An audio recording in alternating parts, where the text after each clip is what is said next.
शाहबुद्दीन जी, मैं यहाँ पे आपको रोक के एक सवाल और ले रही हूँ, फिर आप इसको भी कंटिन्यू करिएगा प्लीज। जो बात आप कह रहे हैं कि ये जिम्मेदारी बनती है, जिम्मेदारी तो उनके माता पिता की भी है और कहीं ना कहीं उनका स्वतंत्र निर्णय भी हो सकता है कि वो किस तरीके से नए साल को मनाए। क्या उनके निर्णय का सम्मान नहीं होना चाहिए? वो जिस भी तरीके से मनाना चाहे नए साल को, बिना किसी को नुकसान पहुंचाए। जी देखिए, माँ बाप की भी जिम्मेदारी होती है, बेशक जिम्मेदारी होती है माँ बाप की, और माँ बाप को भी सही रास्ता दिखाना हमारी जिम्मेदारी है, उलमा की जिम्मेदारी है, और शरीयत की बात बताना। क्योंकि अवाम जो है वो चाहे माँ बाप हों या बच्चे हों, ये लोग जो है दीन की बातें बहुत ज़्यादा नहीं जानते, तो शरीयत की बारीकियों से वाकिफ नहीं हैं। इसलिए हमारी जिम्मेदारी बनती है हम माँ बाप को भी बताएं, बच्चों को भी बताएं, सबकी रहनुमाई करें। तो वो रहनुमाई की जिम्मेदारी हम अंजाम दे रहे हैं, बुराइयों से रोक रहे हैं। दरअसल बुनियादी बात आप समझिए कि हम बुराई से रोक रहे हैं। वहाँ पे जो डांस होता है, नाच गाना होता है, शराब और नशा किया जाता है, और बेतहाशा पैसा खर्चा किया जाता है, फजूल खर्ची की जाती है, इन तमाम चीज़ों से हम रोक रहे हैं। और मौलाना हमारा शाहबुद्दीन काम जी, है। आप ये कह रहे हैं जी कि जहां जहां पर नए साल का जश्न होता है वहां पर सिर्फ यही चीजें होती हैं? हाँ, हमने तो, और हमें जो लोगों ने बताया या हमने जो देखा, जहां से जानकारी मिली, 100% 100% जो जश्न होता है नए साल का, वहाँ ये खराबियां होती हैं, खुराफात होती है। तो इन खराबियों को, खुराफात को रोकना चाहिए, फजूल खर्ची नहीं करना चाहिए। देखिए, लाखों रुपया पानी की तरह बहता है, और दूसरी तरफ बहुत सारे ऐसे लोग हैं जो भूख से मर जाते हैं। हमारे पड़ोस का एक जिला है शाहजहांपुर। शाहजहांपुर की अभी कुछ महीने की घटना है। उसके 4 बच्चे थे, और वो इतना गरीब था, इतना गरीब था कि माँ बाप ने फांसी लगा ली, जहर खा लिया, और भूख की वजह से, उनके पास में आर्थिक तंगी की वजह से अपने चारों बच्चों को मार दिया। कितनी अफसोस की बात है कि हमारे भारत में एक तरफ जो है वो करोड़ों रुपया फजूल खर्ची के नाम पर, जश्न के नाम पर पानी की तरह बहाया जा रहा है, दूसरी तरफ भूख से लोग जो है लेकिन वो मर मौलाना रहे हैं। शाहबुद्दीन जी, ठीक है, आप ये जो बात का जिक्र कर रहे हैं ये बिल्कुल दो अलग अलग घटना है, लेकिन ये तो किसी का भी स्वतंत्र मौलिक अधिकार है, वो उसका फैसला है कि वो अपने पैसे को कहां खर्च करना चाहता है और 31 दिसंबर की रात वो किस तरीके से बिताना चाहता है, या वो इबादत करके बिताना चाहे, या फिर वो अपने दोस्तों के साथ, अपने अपनों के साथ वो रहना चाहे, खुश रहना चाहे, वो तो उसकी खुशी है, वो तो उसका डिसीजन है।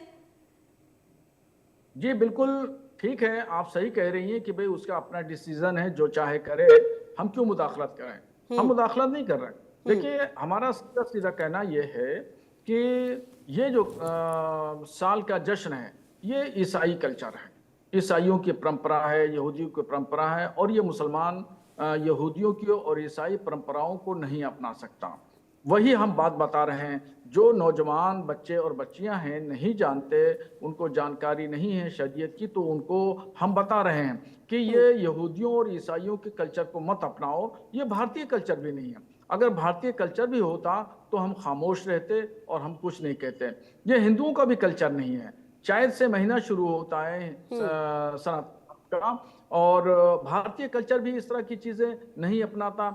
ये तो यूरोपियन कल्चर है। यूरोप के लोगों ने यहाँ पर आकर के या यहाँ से जाकर के वहां पर लोगों ने ये परंपरा डाली है, लेकिन और मौलाना यूरोपियन कल्चर को शाहबुद्दीन जी, बढ़ावा दिया जा रहा है। आप ये मानते हैं शाहबुद्दीन जी कि कहीं ना कहीं अब जैसे इस्लाम है उसमें हो सकता है कि कुछ ऐसी चीजें हो जिसको हर धर्म का व्यक्ति अपनाना चाहता हो, सनातन हो उससे चाहता हो हर व्यक्ति कुछ भी अपना ले, कुछ उसको अच्छा लग रहा हो, ऐसे में आप फोर्स नहीं कर सकते ना कि भाई ये कल्चर और इससे तुम कुछ नहीं ले सकते। हो सकता है कि इस कल्चर से जो ये चल रहा है इससे उसको अच्छा लग रहा है, इससे उसको खुशी मिल रही है, उसने उसको पिक किया है इस चीज को।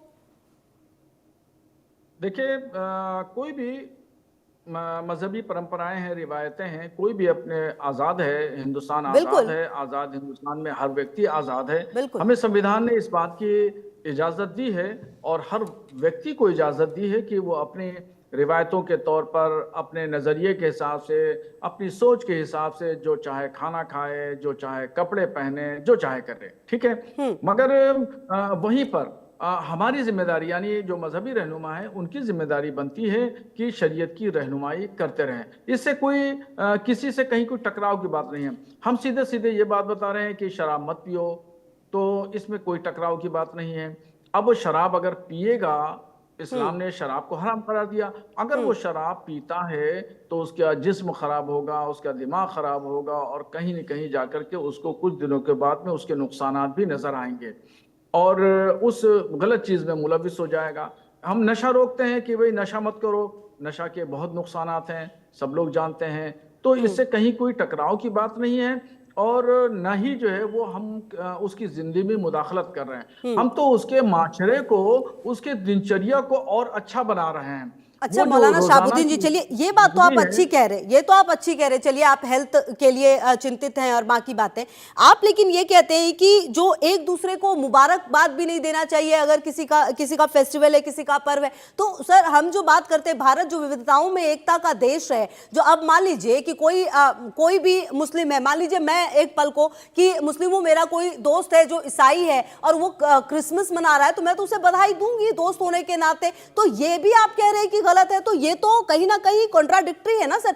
विविधता में एकता का देश ऐसे कैसे चलेगा कि आप बधाई नहीं दे सकते, आप उसको विश नहीं कर सकते, ये तो कहीं ना कहीं गलत चला जाएगा ना। देखिए हमारा देश बड़ा खूबसूरत और बहुत हसीन है हाँ। और यही वजह है हमारे देश की, यहाँ पे जमहूरी निज़ाम है और जमहूरी निज़ाम की पूरी दुनिया में तारीफ की जाती है और हमारे देश की आन बान शान और पहचान है। मगर मैंने मुबारकबाद देने के ताल्लुक से कोई बात नहीं कही है, वो शायद किसी और ने कही होगी। मैंने मुबारकबाद के ताल्लुक से कोई बात नहीं कही है। आदमी किसी को किसी की खुशी में मुबारकबाद दे सकता है, किसी के गम में आदमी शरीक हो सकता है, उसके दुख और दर्द को बांट सकता है। इस्लाम रवादारी का मज़हब है और रवादारी से पेश आने की बात करता है और यही हमने कहा भी है और ख़ास तौर पर हमारा जो मिशन है और मकसद है वो हम ये चाहते हैं कि मुस्लिम माशरा की इस्लाह हो, मुस्लिम माशरे में जो बुराइयां आ गई हैं उन बुराइयों को दूर किया जाए।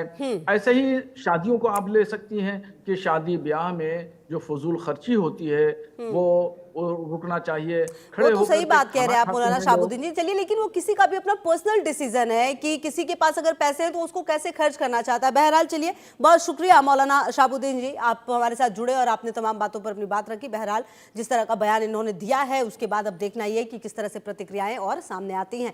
आगे